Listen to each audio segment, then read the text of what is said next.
Salut tout le monde, c'est David. J'espère que vous allez bien et soyez les bienvenus à la croisée des chemins. Aujourd'hui, on va aborder un sujet assez difficile de par l'exemple que je vais citer pour étayer mon propos. Aujourd'hui, l'hôpital est en déliquescence. Il est mort, clairement. Mort clinique pour un hôpital, c'est assez ironique. Alors, de ci, de là, bien entendu, il y a encore, fort heureusement, des personnels soignants qui se battent pour maintenir à flot cet hôpital. On n'a plus d'argent pour l'hôpital, il y a 50 milliards envoyés à l'Ukraine, mais l'hôpital, lui, c'est pas important. On met de l'argent pour aller tuer, mais sûrement pas de l'argent pour soigner. Et un exemple incroyable s'est passé aux urgences de l'hôpital de Saint-Denis, où une jeune fille s'est présentée hurlant de douleur, se tenant la poitrine en hurlant de douleur. Et il se trouve qu'après une rapide radio, elle avait une surinfection au poumon ou un truc comme ça. J'ai plus le détail exact. L'hôpital, tenu par monsieur, le chef du service des urgences, c'est monsieur Vargon. Oui, le même que celle du gouvernement macronien. On ne change pas une équipe qui perd. Cette personne, se plaint de cette douleur. On lui dit vous rentrez chez vous.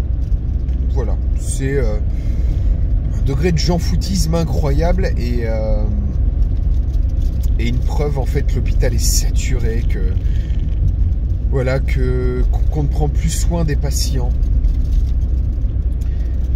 Et cette jeune fille est décédée 4h30 après être rentrée chez elle, sortie manu militari de l'hôpital par le service de sécurité.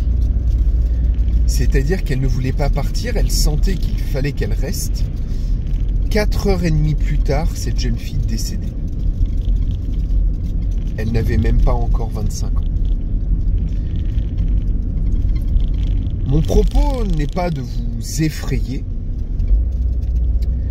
mais au contraire, d'essayer d'être dans la prévention. Je sais que beaucoup se moquent du fait que à la croisée des chemins, on prône en préventif, pas forcément en curatif, mais on prône le soin par les plantes, l'alimentation saine,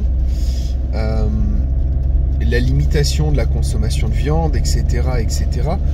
Alors là, en l'occurrence, a priori, la jeune femme souffrait, en plus de sa surinfection, d'un problème génétique du cœur, un truc comme ça. Mais au-delà de ces problèmes qui sont déjà présents, essayer de réduire les possibilités d'infection, les possibilités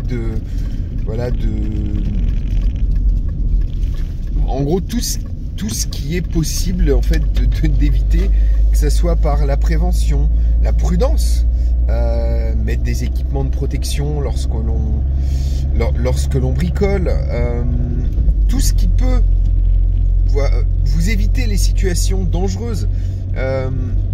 Par exemple, si vous montez en hauteur, vous vous attachez, vous vous protégez, vous évitez de tomber. Parce que plus ça va aller, plus l'hôpital va être en mauvais état.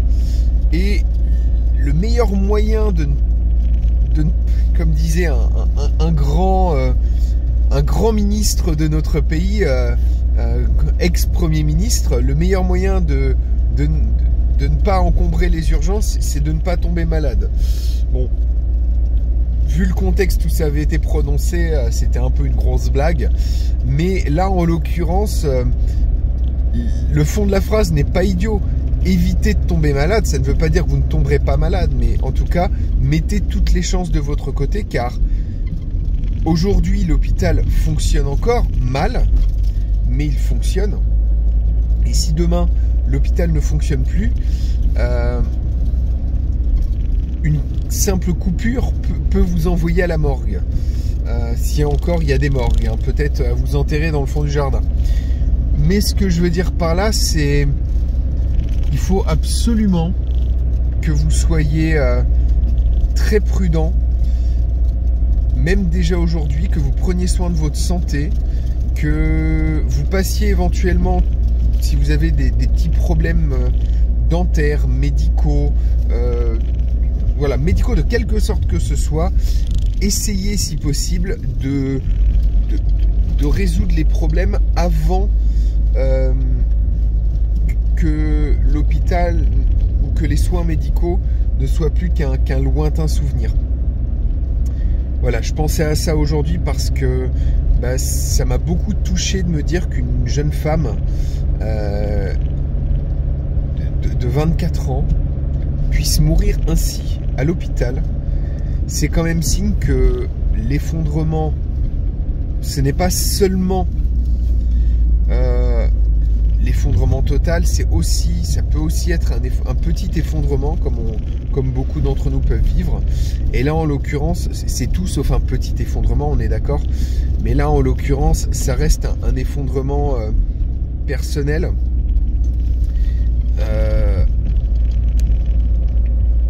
Et en cas d'effondrement plus global, ce sera encore beaucoup plus difficile. Prenez soin de vous, c'est le plus important. Préparez-vous. Portez-vous bien. Ça n'a jamais autant été important de le dire qu'aujourd'hui. Et surtout, à très bientôt à la croisée des chemins.